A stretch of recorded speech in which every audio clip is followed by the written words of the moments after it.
Selamat pagi, segenap Sivitas Akademika Universitas Kristen Duta Wacana.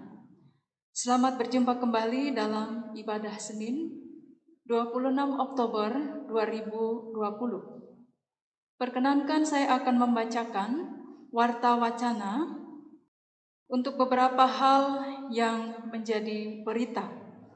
Yang pertama, pemberitaan berkaitan dengan kabar Lelayu. Telah kembali ke pangkuan Bapa di sorga, Ibu Kemen, Ibunda terkasih Bapak Purwandoyo, staf asrama Omah Babadan, yang sudah dimakamkan pada hari Senin 19 Oktober 2020. Yang kedua, Ibu Mega Trisnawati, Ibu mertua terkasih dari Bapak Insinyur Henry Feryadi, MSc PhD, Rektor Universitas Kristen Duta Wacana. Dipanggil Tuhan pada hari Selasa 20 Oktober 2020. Keluarga besar Universitas Kristen Duta Wacana turut merasakan duka yang mendalam atas dipanggilnya Ibunda terkasih dari Bapak Purwandoyo dan Ibu mertua Bapak Henry Feryadi. Kiranya Tuhan memberikan kekuatan dan penghiburan bagi keluarga yang ditinggalkan. Yang kedua, mengundang segenap keluarga besar Sivitas Akademika Universitas Kristen Duta Wacana dalam ibadah Dies Natalis ke-58 UKDW yang akan diselenggarakan pada hari Sabtu 31 Oktober 2020 pukul 9 sampai dengan 9.45 yang akan dilayani oleh Bapak Pendeta Erik Julius Hendrawan Igne, Magister Manajemen MBA dari Gereja Kristen Pasundan, dan kita akan bersama-sama merenungkan tema melibatkan diri dalam pemulihan ciptaan, dan ibadah akan dikemas dalam nuansa Sunda. Ibadah Dies Natalis akan diselenggarakan secara daring melalui kanal YouTube UKDW. Berikutnya adalah informasi yang berkaitan dengan karyawan UKDW yang berulang tahun pada 26 Oktober sampai dengan 1 November. Yang pertama, Ibu Okti Priastuti, staf admisi dan promosi. Yang kedua, Pendeta Tabita Kartika Kristiani PhD, dosen Fakultas Teologi. Yang ketiga, Ibu Kurnia Rusmala, staf Fakultas Kedokteran. Yang keempat, Ibu Rosma Delima, Kepala UPT PSDM. Berikutnya, Nindya Chantia Pradipta, staf PSDM. Maria Oktaviana Harum, staf Fakultas Teologi. Ibu Wida Hening Sukma Kristiati, staf Laboran Fakultas Bioteknologi. Pendeta Jennifer Fresi Belupesi Wowor, dosen Fakultas Teologi. Christian Nindya Putra Oktarino, dosen Prodi Arsitektur. Dan Bapak Dr. Andes Bambang Purnomo Hediono, dosen Prodi Manajemen. Dan terakhir Ibu Ratna Prasasti, staf Biro 2. Kiranya Tuhan memberkati dalam usia yang ditambahkan Tuhan. Ibadah hari ini akan dilayani oleh Bapak Timothy Carles Waret, PhD dari Fakultas Bioteknologi dengan tema Striving for Excellence, dan mengingatkan ibadah untuk Senin 2 November 2020 akan dilayani oleh Pendeta Robert Setio PhD dari Fakultas Teologi. Demikian informasi yang dapat kami sampaikan. Selamat beribadah.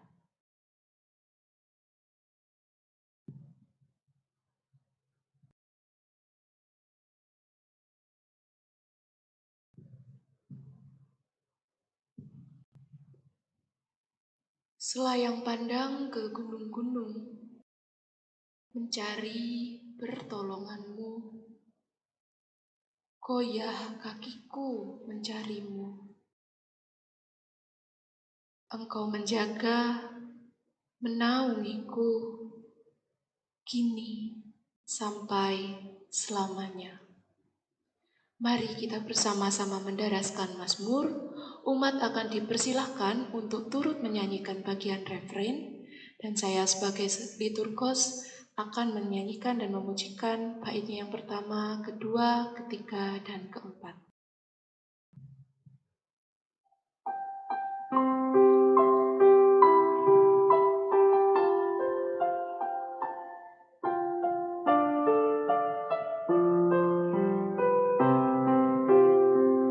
Pertolonganku datangnya dari Tuhan yang menciptakan langit dan bumi.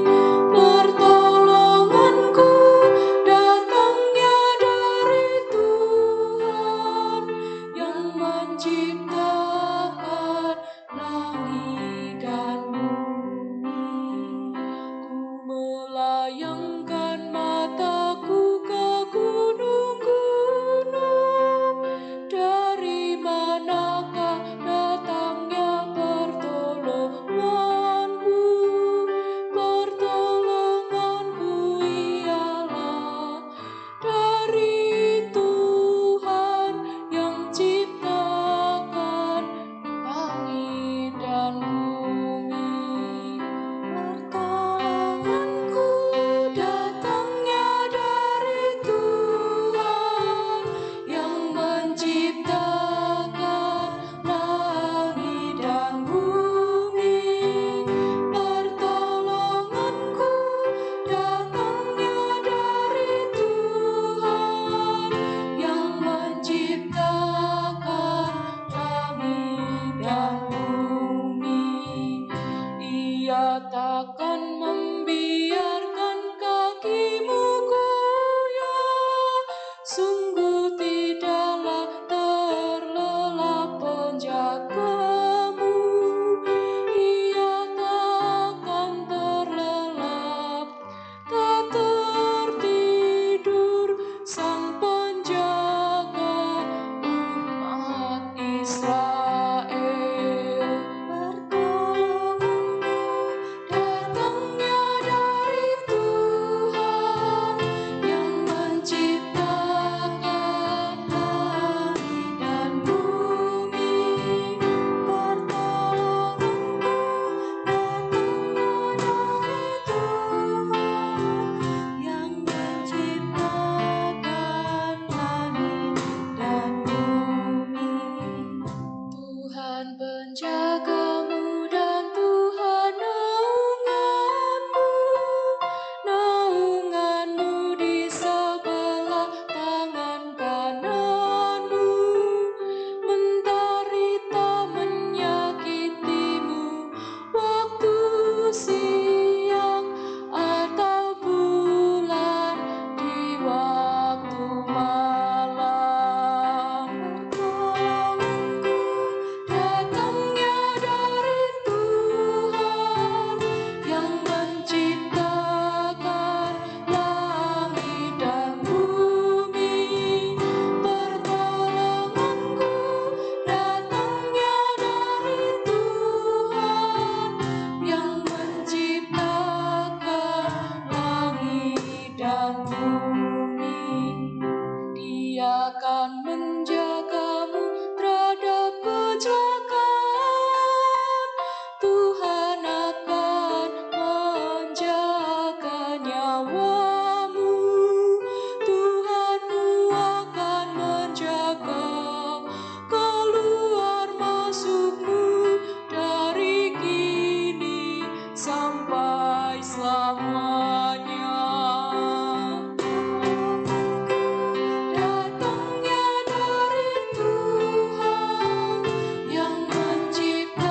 Mari Bapak Ibu, sebelum kita memasuki ibadah ini, mari kita berdoa.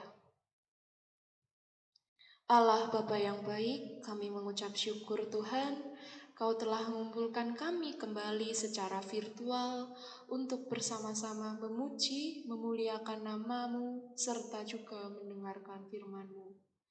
Kiranya Allah Bapa yang baik, Kau berikan ibadah ini dari awal, pertengahan, hingga akhir penyertaan-Mu, sehingga apapun yang terjadi hanyalah seturut dengan kehendak-Mu. Dalam nama Tuhan Yesus Kristus, kami semua telah berdoa. Haleluya. Amin. Kita semua tanah liat bersama menunggu untuk dibentuk. Memohon pada Tuhan untuk menyucikan hati kita, untuk menyucikan pikiran kita. Sehingga Roh-Mu datang dan menguasai hidupku. Mari kita pujikan bersama pelengkap Kidung Jemaat nomor 127, baitnya yang pertama, kedua, dan yang keempat.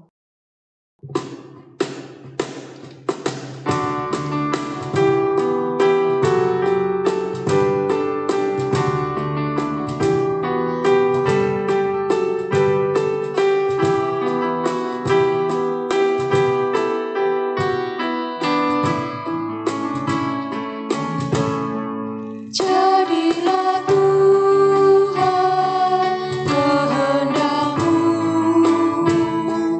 ku tanah liat di tangan-Mu. Bentuklah aku sesuka-Mu,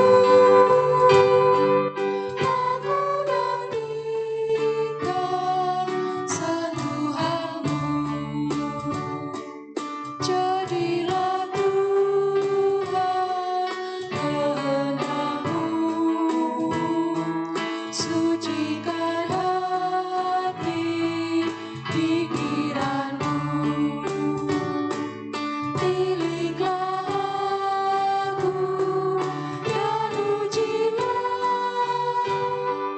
ku di depan-Mu, sujud sembah.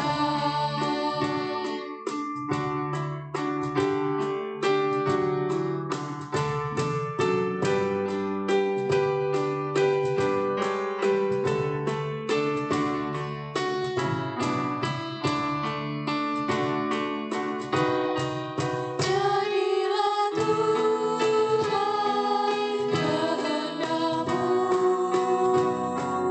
berilah Roh-Mu kepadaku, kehidupan-Mu kuasailah, hingga terang Kristus nampak cerah.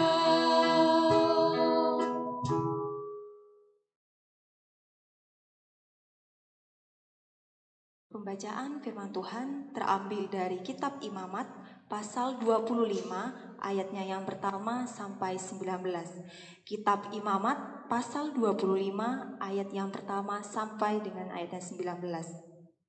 Tahun Sabat dan tahun Yobel.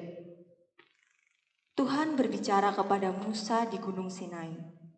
Berbicaralah kepada orang Israel dan katakan kepada mereka, apabila kamu telah masuk ke negeri yang akan kuberikan kepadamu, maka tanah itu harus mendapat perhentian sebagai sabat bagi Tuhan.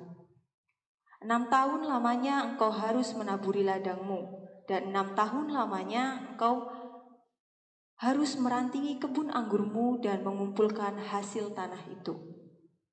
Tetapi pada tahun yang ke-7, haruslah ada bagi tanah itu suatu sabat, masa perhentian penuh, suatu sabat bagi Tuhan. Ladangmu janganlah kau taburi, dan kebun anggurmu janganlah kau rantingi. Dan apa yang tumbuh sendiri dari penuaianmu itu, janganlah kau tuai, dan buah anggur dari pokok anggurmu yang tidak dirantingi, janganlah kau petik. Tahun itu harus menjadi tahun perhentian penuh bagi tanah itu.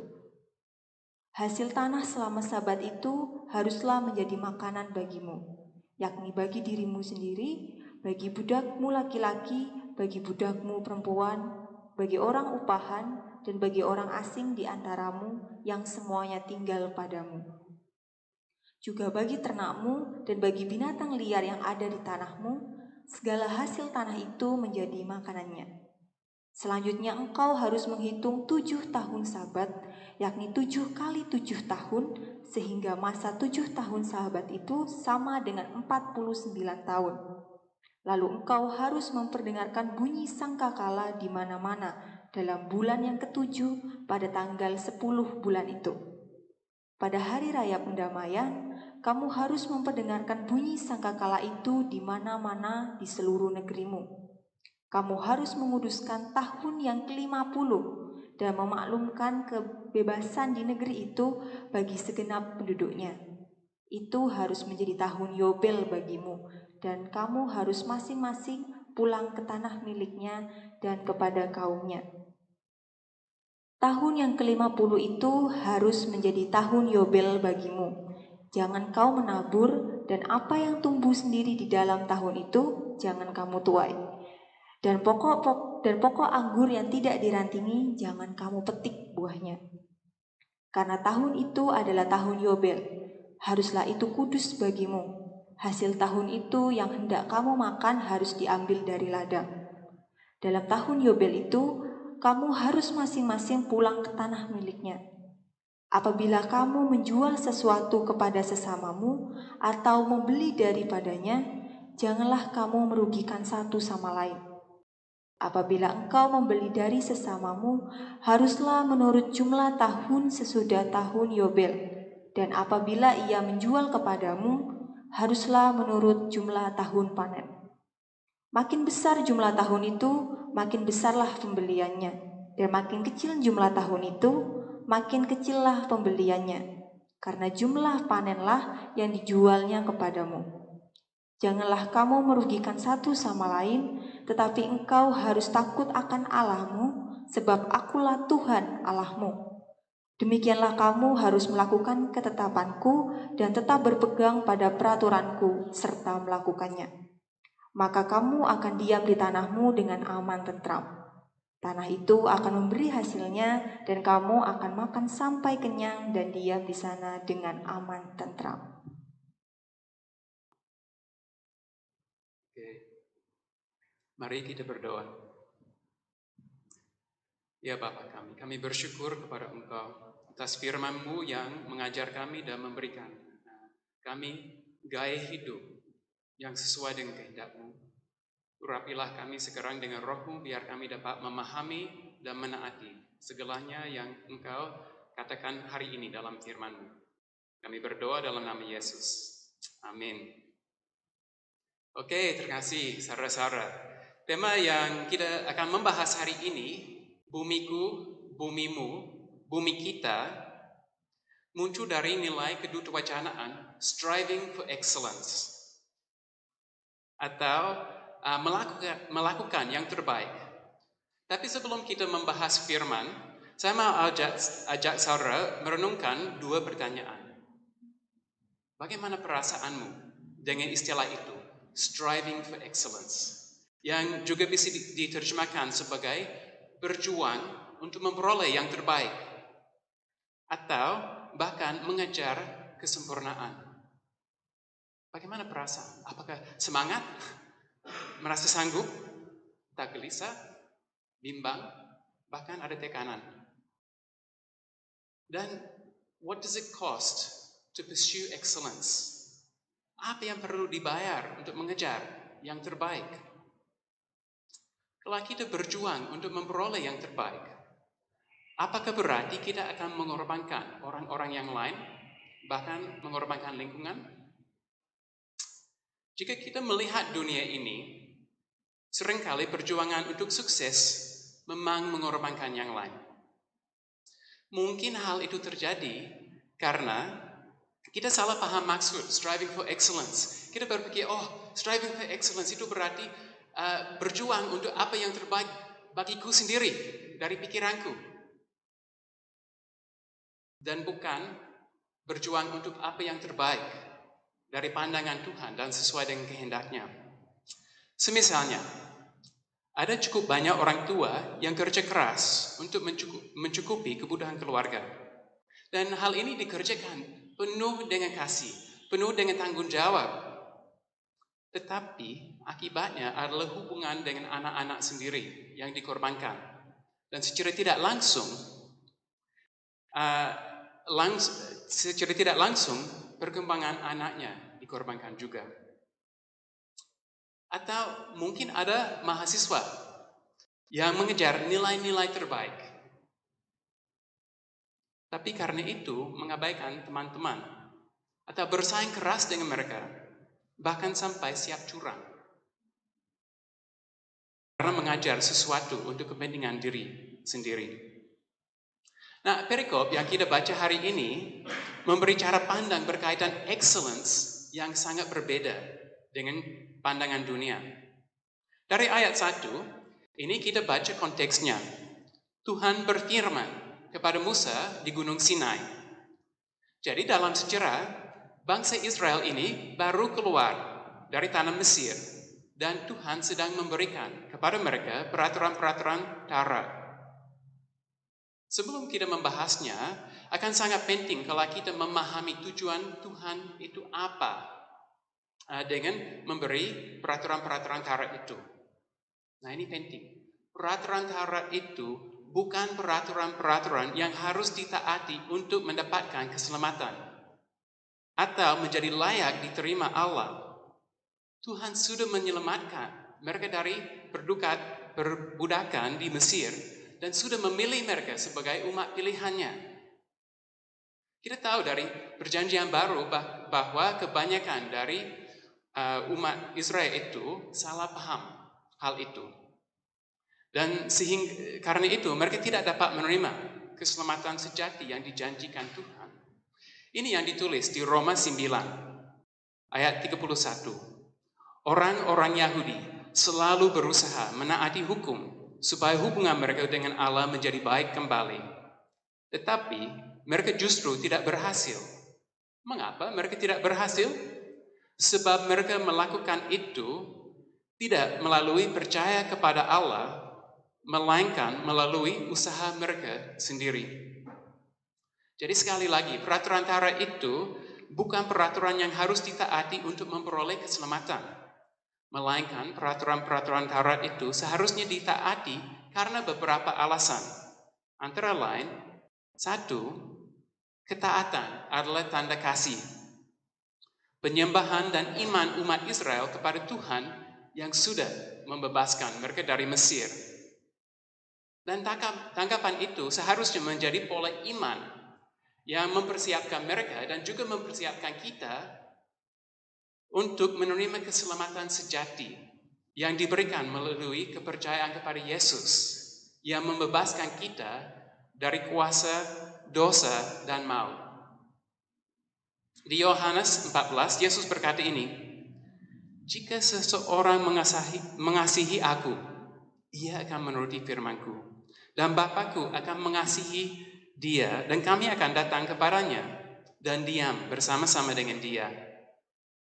Barang siapa tidak mengasihi aku, ia tidak menuruti firman-Ku." Ketaatan kita adalah bukti kita benar-benar mengasihi Yesus.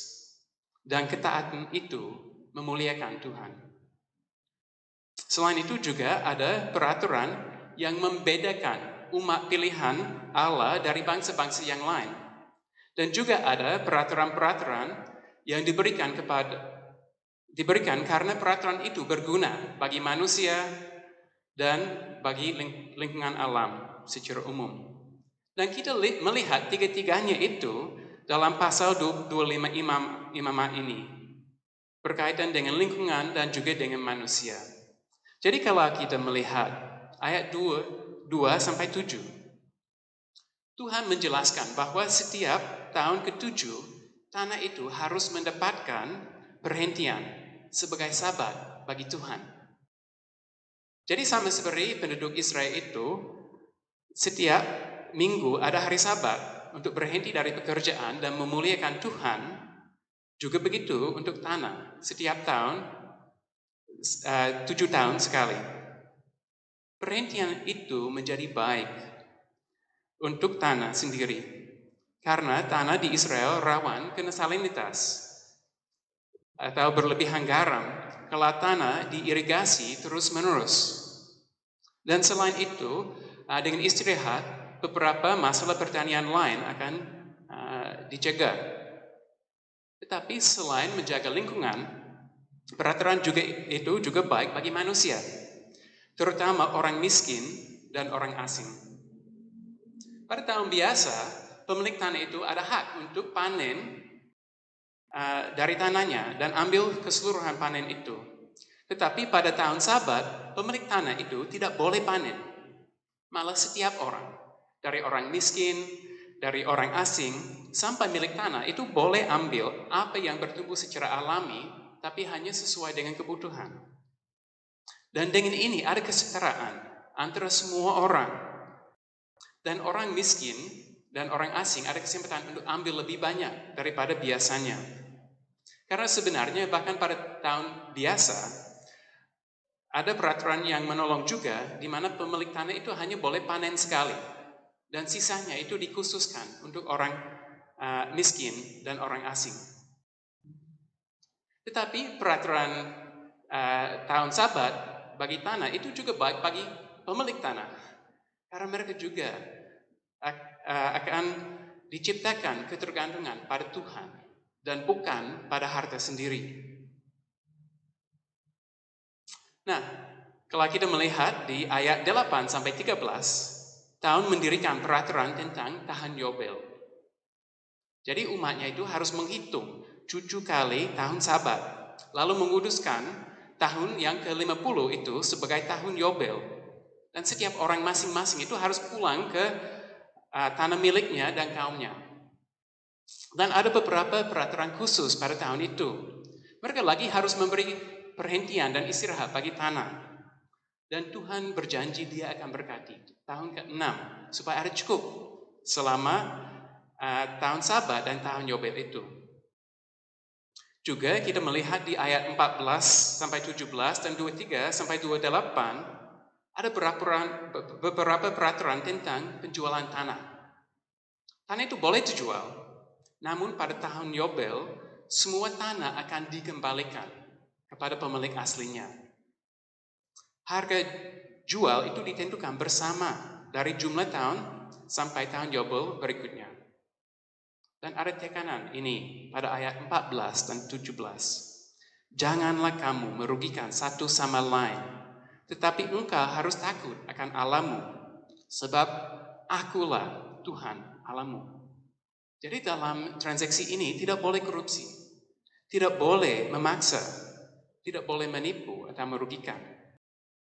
Dan keadilan itu ditolong karena pemilik aslinya itu boleh menebus tanah kapan saja dengan harga pertahunan yang sama. Tapi selain keadilan, peraturan tentang penjualan tanah itu juga menjadi jaringan pengamanan sosial. Jika seseorang jatuh miskin, mereka bisa jual tanah untuk mencukupkan kebutuhan dan menjalankan bisnis. Kalau mampu, keluarga besar itu harus menebus tanah. Tapi bahkan kalau tidak bisa dan kondisi finansial pemilik itu tidak membaik, pada tahun Yobel, semuaan akan dikembalikan. Dan dengan peraturan ini, salah satu rantai kemiskinan itu terputus, supaya satu keluarga itu selalu ada kesempatan untuk naik dan keluar dari kemiskinannya. Tapi ini menjadi lebih indah lagi dan lebih dalam lagi. Kalau nanti baca lanjut ayat 35-55 ada jaringan pengamanan sosial yang lebih dalam lagi. Kalau seseorang jatuh begitu miskin sehingga penjualan tanah pun tidak cukup untuk memenuhi kebutuhannya. Dengar ini, saya akan baca sebagian saja. Dari ayat 35. Apabila saudaramu jatuh miskin sehingga tidak sanggup bertahan di antaramu, maka engkau harus menyokong dia sebagai orang asing dan pendatang, supaya ia dapat hidup di antaramu. Janganlah engkau mengambil bunga uang atau riba daripadanya, melainkan engkau harus takut akan Allahmu, supaya saudaramu dapat hidup di antaramu. Akulah Tuhan Allahmu yang membawa kamu keluar dari tanah Mesir untuk memberikan kepadamu tanah Kanaan, supaya aku menjadi Allahmu. Apabila saudaramu jatuh miskin di antaramu sehingga menyerahkan dirinya kepadamu, maka janganlah memperbudak dia. Sebagai orang upahan dan sebagai pendatang, ia harus tinggal di antaramu. Sampai kepada tahun Yobel, ia harus bekerja padamu. Kemudian ia harus diizinkan keluar daripadamu. Ia bersama anak-anaknya, lalu pulang kembali kepada kaumnya, dan ia boleh pulang ke tanah milik nenek moyangnya. Karena mereka itu hamba-hambaku yang kubawa keluar dari tanah Mesir. Janganlah mereka itu dijual secara orang menjual budak. Janganlah engkau memerintah dia dengan kejam, melainkan engkau harus takut akan Allahmu. Jadi orang kaya itu terima orang miskin sebagai orang upahan, dan sebenarnya ambil tanggung jawab atas orang miskin itu dan keluarganya. Dan hal itu diteruskan sampai tahun Yobel, ketika orang miskin itu dibebaskan bersama dengan untung yang dia memperolehnya. Nah, saya mau tanya, bagaimana saudara-saudara, apa yang menjadi dasar untuk keseluruhan peraturan tentang tahun Sabat dan tahun Yobel? Dasarnya adalah karakter Tuhan sebagai juru selamat mereka. Maka setiap orang berharga dan harus dijaga. Dan juga dari ayat 23 kita pelajari bahwa sebenarnya Tuhan itu bukan milik umat Israel, melainkan milik Tuhan. Mereka hanya seperti orang asing yang mendapatkan izin untuk memakai tanah itu. Jadi mereka harus menjaganya. Jadi dari apa yang kita pelajari tentang excellence di hadapan Tuhan itu tidak mengejar untung, status, atau kenyamanan pribadi. Malah excellence itu memuliakan Tuhan dan menjaga sesama dan lingkungan alam. Nah, bagaimana pada zaman ini? Apakah seharusnya kita langsung menerapkan peraturan persis seperti ini? Nah, peraturan-peraturan ini diberikan kepada satu bangsa untuk keseluruhan bangsa itu. Kalau kita coba melakukan sendiri dan komunitas di sekitarnya tidak, akan sulit, bahkan mustahil. Namun semuanya itu berguna untuk memeriksa sikap hati dan tindakan kita. Jadi coba saudara-saudara menjawab pertanyaan ini untuk dirimu. Apakah saya menganggap semua ciptaan sebagai milik Tuhan dan diri sendiri hanya sebagai pendatang yang menggunakannya dan menjaga untuk Tuhan? Apakah saya menganggap semua orang sebagai ciptaan Tuhan dalam rupanya, dan karena itu saya berusaha untuk mengasihi dan menjaga semua orang, termasuk orang yang sulit atau yang saya kurang suka? Apa yang perlu saudara-saudara itu mengubah dalam sikap hati dan pola pikir berdasarkan firman Tuhan? Atau bagaimana dengan tindakan kita? Apakah ada kebiasaan atau tindakan yang sebenarnya merusak lingkungan? Atau tindakan yang merendahkan orang yang lain? Atau merugikannya? Atau mungkin ada tindakan yang bisa menolong orang lain tetapi kita tidak melakukan? Mungkin ada tindakan yang bisa memberdayakan orang miskin atau memuliakan Tuhan. Jadi lagi saya mau ajak saudara-saudara berpikir secara konkret. Apa yang Anda mau lakukan berdasarkan firman hari ini? Apa itu yang Tuhan ingin kita ubah dalam hati, dalam tindakan untuk menaati Dia dan memuliakan Dia, untuk menjaga lingkungan dan menjaga sesama? Mari kita berdoa.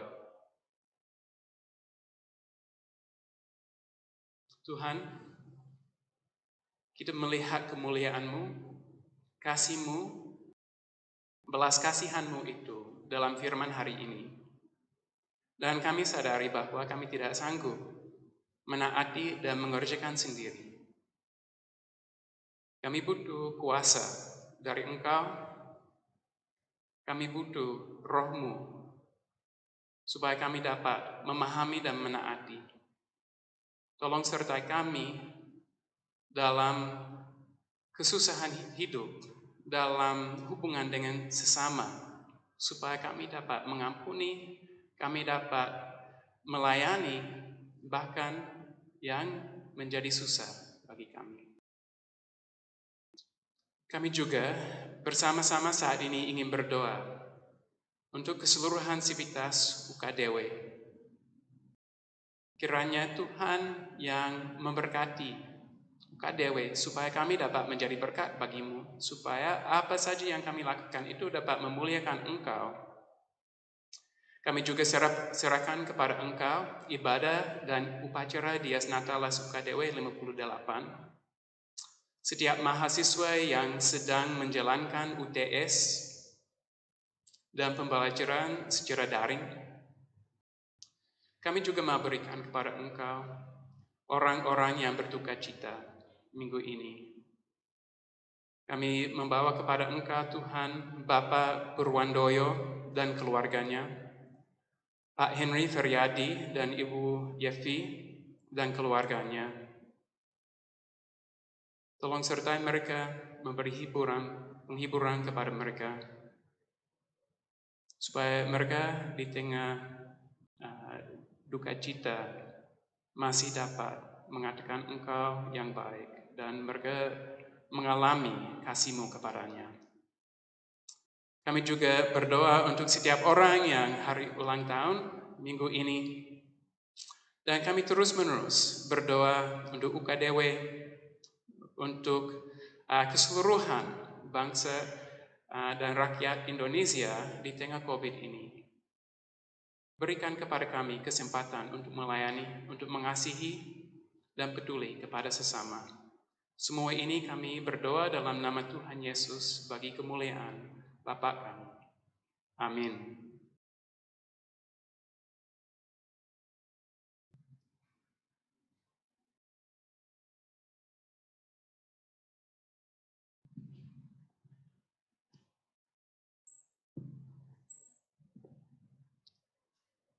Seluruh yang tercipta mengagungkan nama Tuhan, memuji kasih-Nya yang tulus, agung, serta mulia. Ia yang menyampaikan pengampunan juga pendamaian. Mari bersama memujikan pelengkap Kidung Jemaat nomor 58, baitnya yang pertama, kedua, dan yang kelima.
Ibu Bapak dan saudara-saudara yang dikasihi Tuhan, mari kita bangun komitmen kita untuk memperhatikan kehidupan bersama dengan yang lain dan menjalani kehidupan di bumi yang adalah milik Tuhan.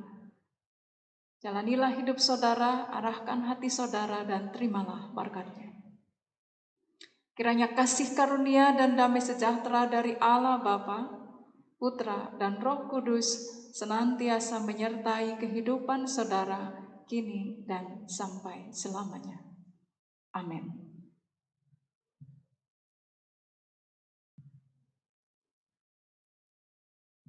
Alam raya serta cakrawala senantiasa mengagungkan, memasyurkan, serta memuliakan nama Tuhan. Agunglah kasih yang tak berubah, puji namanya. Mari mengakhiri ibadah ini dengan memujikan semesta bernyanyi.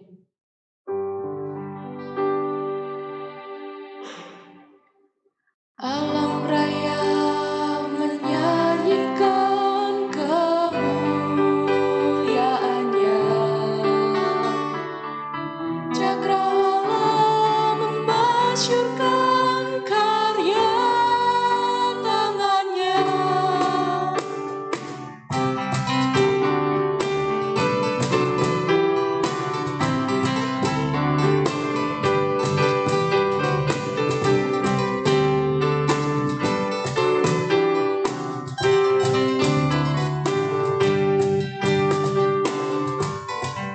Hanya yang ajaib tercipta karyanya, siang dan malam, langit dan bumi, semua yang ada. Burung-burung berkicauan menyambut sang surya,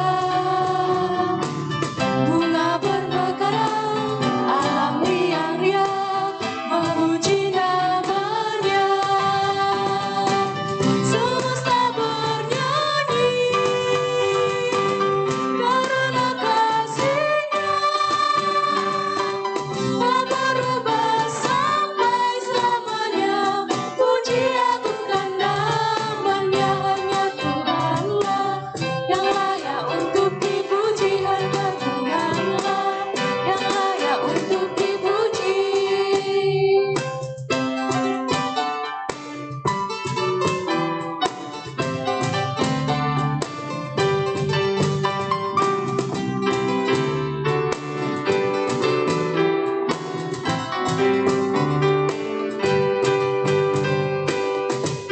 Firman-Nya yang ajaib tercipta karyanya,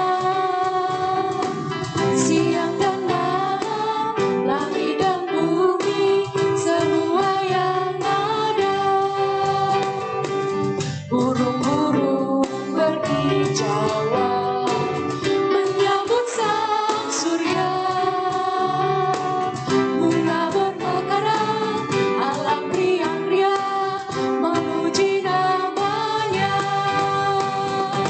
Semesta bernyanyi karena kasih-Nya, tak berubah sampai selamanya. Puji agungkan namanya, hanya Tuhanlah yang layak untuk dipuji, hanya Tuhanlah yang layak untuk dipuji, hanya Tuhanlah yang layak untuk dipuji, hanya Tuhanlah yang layak untuk dipuji.